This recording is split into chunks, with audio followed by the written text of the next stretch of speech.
It's net neutrality part D, the coming storm. This week, Minority Report, Philip K. Dick, nosedive, China, and hey, guess what Congress did yesterday? Stay tuned.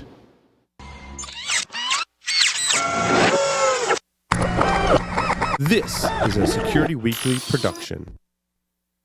Welcome to Secure Digital Life.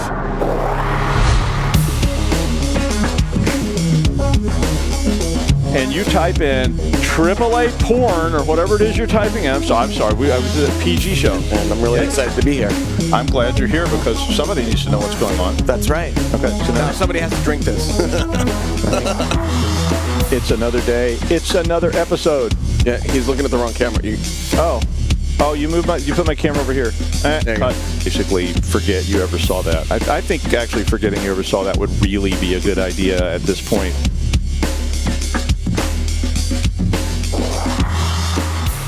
Here we are. It's Secure Digital Life. It's another day. It's another act of Congress. Who knows what's going on? We talked about net neutrality a couple of weeks ago, and we've been talking about it ever since. We've been talking about ways to beat it. We've been talking about all the issues today. I just want to talk about some of the other issues. I want to talk about what Congress did and maybe some thoughts about what you need to be worried about or maybe not so worried about. One of the first things I wanted to bring, and I got to tell you, because Russ is not here because he's diseased or something. So I don't think they've had to put him down or anything. So he may eventually return, but at the moment he's not here. I know it's TMI. I could give you Graham. We have a video of him being sick, I think, but we'll skip that for now. I want to talk about three things right up front because they mean a lot to me, and I think maybe they'll mean something to you as well. And one of them was a recent episode of the show Black Mirror. And if you've never seen Black Mirror, I'll give them a shout out. This show is called Nosedive, and it was about this situation where everybody has to maintain their citizen scores. And you maintain your citizen scores by being nice to people, by getting ratings like you do on Uber or whatever. And I like the idea because it was a really creepy thought that what if you have to do this? And then they mixed something into that made it even worse, which was what if that controlled the things you could do? So if you took your scores, I'm going to put it in the context of, say, Uber. And, now an Uber driver marks you down because you were late to get in the car or that you were, doing whatever you were doing. Or you threw up in the back seat, those kind of fun things that you see Uber drivers marking people down for. What if all that was tied to what you did on the internet? So that means if you go to a certain website, if you do this, if you do that, all these things end up being part of your score.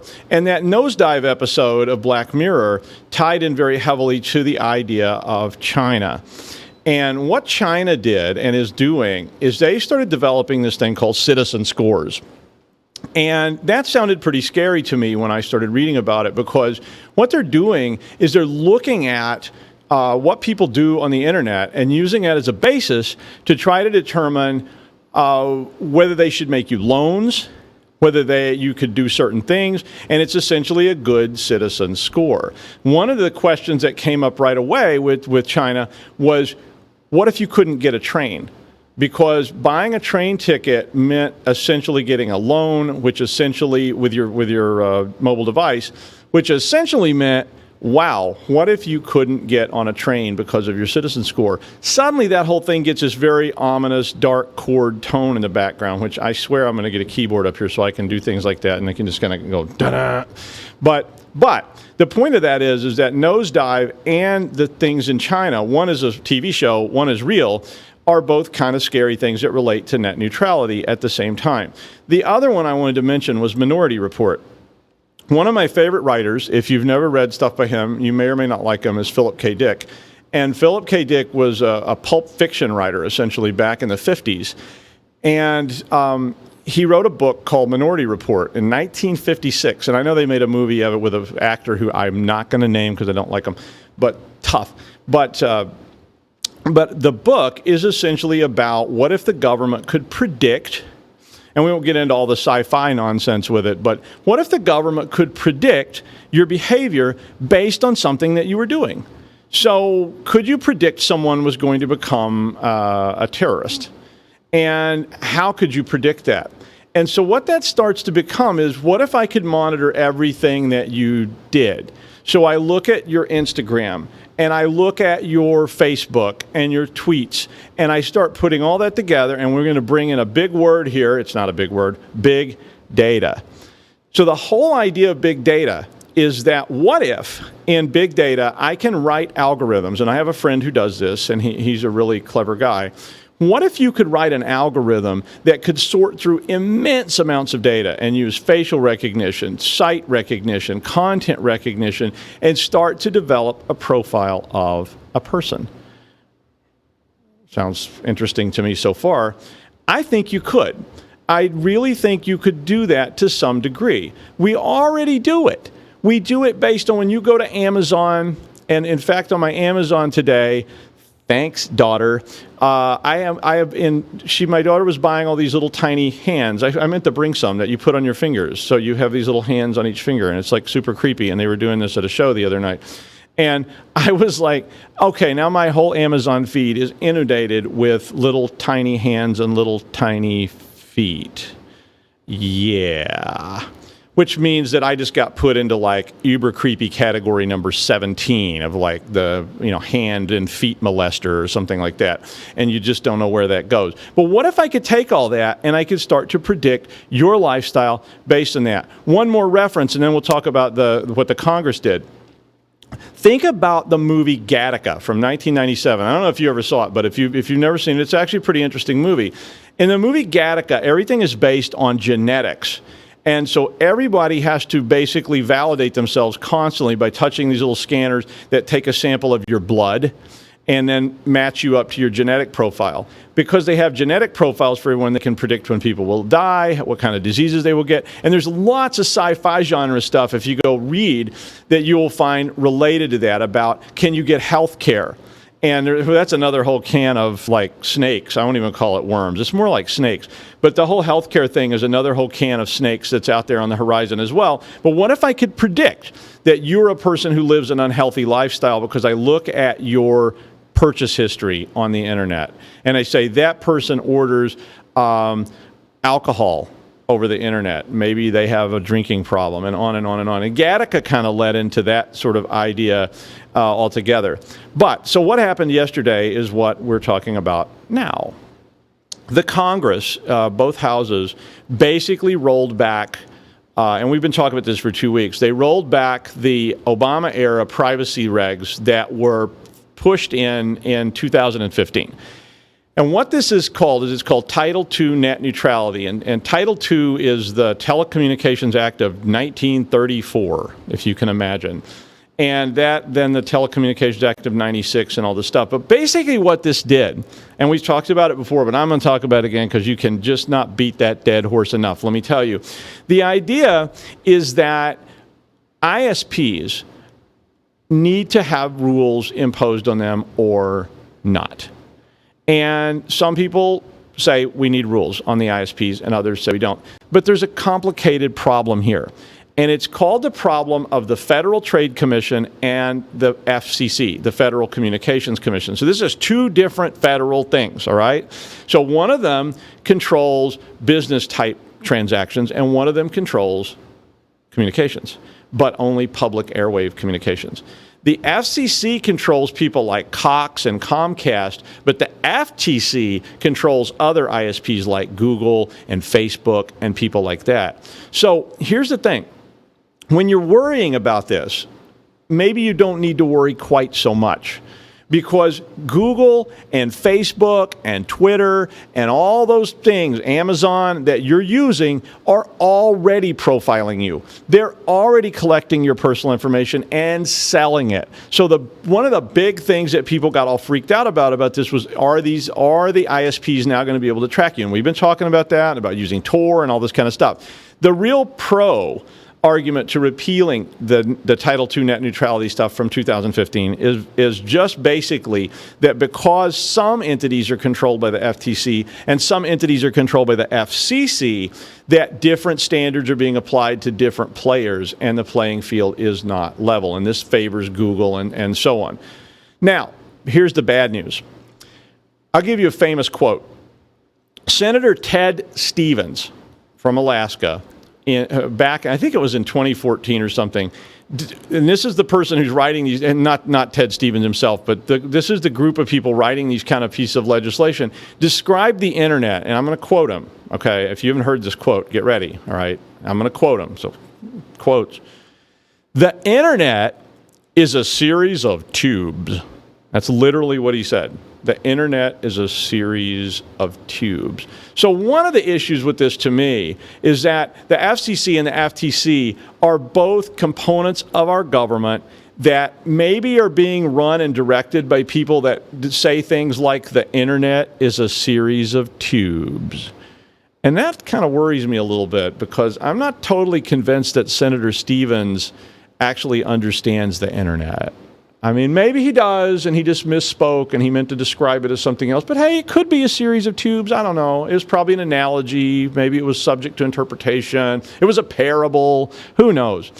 Okay, so the reason that this stuff came about was back in 2007, Comcast was blocking BitTorrent. Now, if you don't know what BitTorrent is a tool that you use to download all kinds of stuff. And a lot of the stuff that gets downloaded on BitTorrent is not so kosher, but a lot of it is. So people download movies, they download illegal movies that are pirated, they download all kinds of things. And Comcast, which is an ISP, started blocking BitTorrent because Comcast decided through, in their own wisdom, that BitTorrent was bad. So they blocked it. They just said you can't use BitTorrent on Com. Now, of course, we all know, and maybe you do too, all sorts of ways we can get around that. And some of you have been watching the show. You know you can get around that kind of stuff now by using things like VPNs and like Tor and all these kind of things. But this was one of the major points in net neutrality, was that this company arbitrarily decided to block some kind of content for their own good, bad, or indifferent reasons. And that was where net neutrality kind of got started. And so they worked on it for years, and they finally basically put in place this net neutrality rules of Title II in 2015. So President Obama did that. Today, as of yesterday, they rolled this back. The Congress did. So that means Comcast can go back to blocking content, or can they? What this did was it allows the FCC to again make policy. So who knows what policies the FCC will make? Maybe they'll allow Comcast to block BitTorrent. Maybe they'll allow Comcast to block Netflix. Who knows?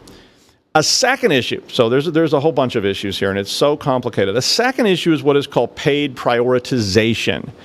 And paid prioritization was something where a Comcast, a Cox, a whatever, could basically say, if you give us enough money, we will give you what is called a fast lane, and others will get a slow lane. So this means that Netflix could step in and say, we're going to pay you these fees, and Hulu says, we're not going to pay you these fees, and that means when you want to stream Netflix and watch Black Mirror, it will stream vastly faster than when you would have watched something on Hulu.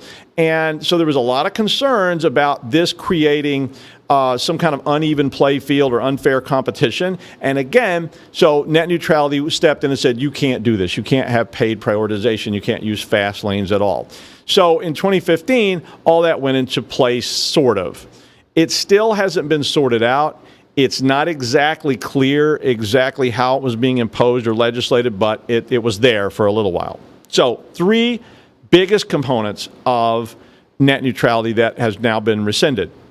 One, no blocking legal content services and non-harmful devices. So that means if something's legal, if something is not considered harmful, and again, this legal language is so snaky because, who knows how you determine what that means.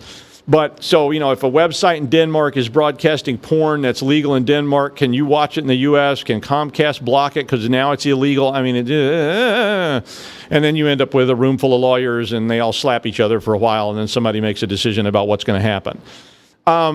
No throttling. So, I mean, you want to throttle something by the time you read all this, but throttling means that I go in my network controls and I actually pare down your connection. So that means that I'm going to take certain users and I'm going to give them less bandwidth and less access than other users for the same price. Now, there's always a price thing. So if I jump on the price thing and we start talking about ups and downs of price, all bets are off. But if you're paying the same price as the person who lives next door to you, they can't throttle you over that person. So here's the example. The person next door to you every morning gets up and goes to the Wall Street Journal and reads the news. You get up every morning and watch porn. I know, we're not supposed to say that here. You get up and watch Disney. And you get up and watch Disney, and they get up and read the Wall Street Journal. Now, nobody's paying anybody at this point. You have the same service. You have the same level of service from your ISP. Throttling means the ISP decides they don't like the Wall Street Journal, and they like Disney. Why? I don't know. They just make some arbitrary decision. And they start throttling back the Wall Street Journal. So your bandwidth is going to be slower. It also can just mean that they decide to throttle you back because they don't like your neighborhood, because they don't like your looks, because they don't like whatever. And that part gets a little scary too, because you can effectively change the way people use a service by making it faster or slower. And you know that by now. You know that if you go to do something, you want to play a game online and it's really slow and the servers are terrible, you may find a different game to play. So there's some issues like that. And then the other third piece was no paid prioritization. So they would not allow this fast lane stuff to come along. Now, some of the cons of this is that, the cons of having net neutrality is that Cox and Comcast and so forth are basically being subjected to a bunch of old regulations that they say are unfair practice. Because remember, Google and Twitter and Facebook and Amazon, they can already do all these things. Amazon can throttle you. They're not subject to the FCC. Google can throttle you. They're not subject to the FCC. Google can sell paid prioritization. They can sell ads so that your ad's at the top of the list. They can do all these things because they are subject to the FTC, not the FCC. So some of this stuff is really not as huge of a scary thing as others. A lot of people are really outraged by this being rolled back. And I'm trying to sort of be in the middle on it because I'm not totally sure that a lot of this wasn't already being done. The main argument in favor of net neutrality is the internet a utility, a public resource, so like electricity? And a lot of these rules and regs apply to those kind of things too. Or is it a commodity? And so the best way to think of those two things is Google, it's a commodity. Cox, it's being treated as a public resource. So that's why there's a sort of separation of church and state there.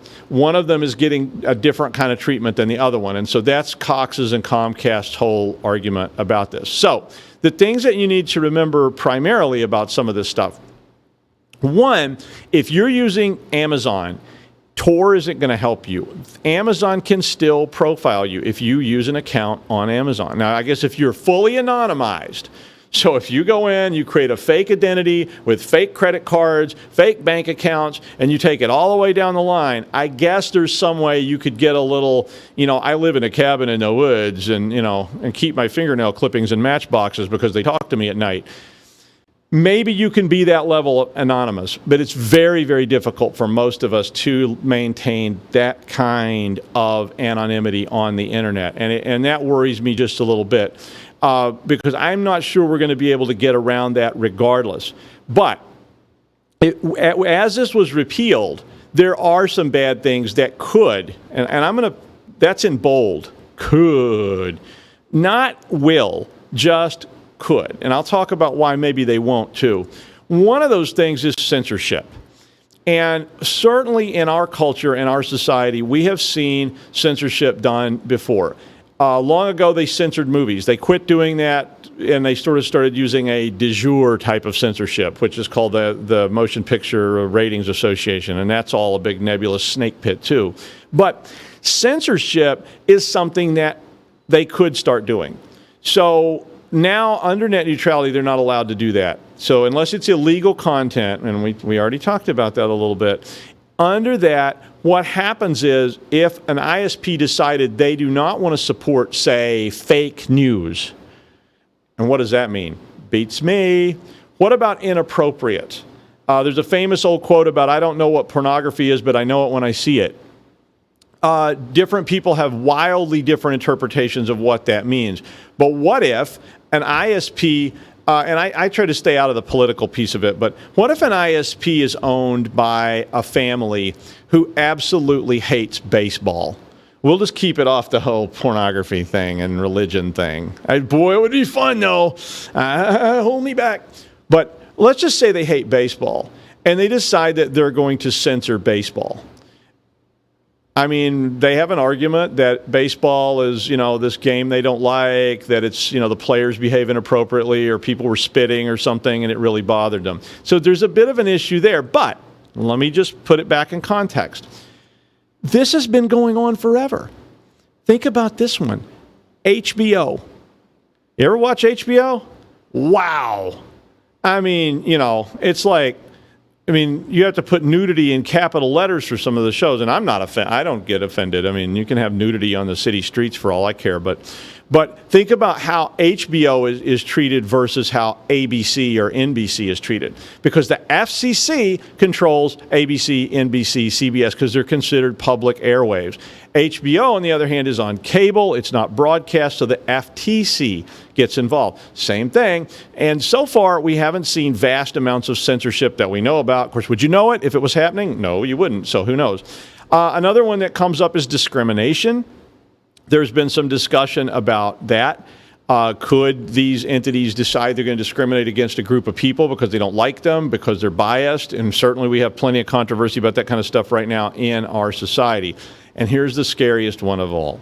This one's the one that I don't like. Good citizen scores. So go watch Nosedive. But good citizen scores, China's doing it.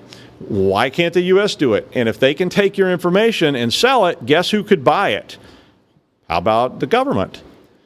Could it be Satan? No, sorry. That's a really dated reference. But Dana Carvey, I know you're out there, so just keep that in mind. But the point is that what if the government decided to use big data and start profiling you as in, say, something like Minority Report? Could you go out and arrest someone if their score got bad enough? And that's kind of Nosedive, Minority Report, China all together.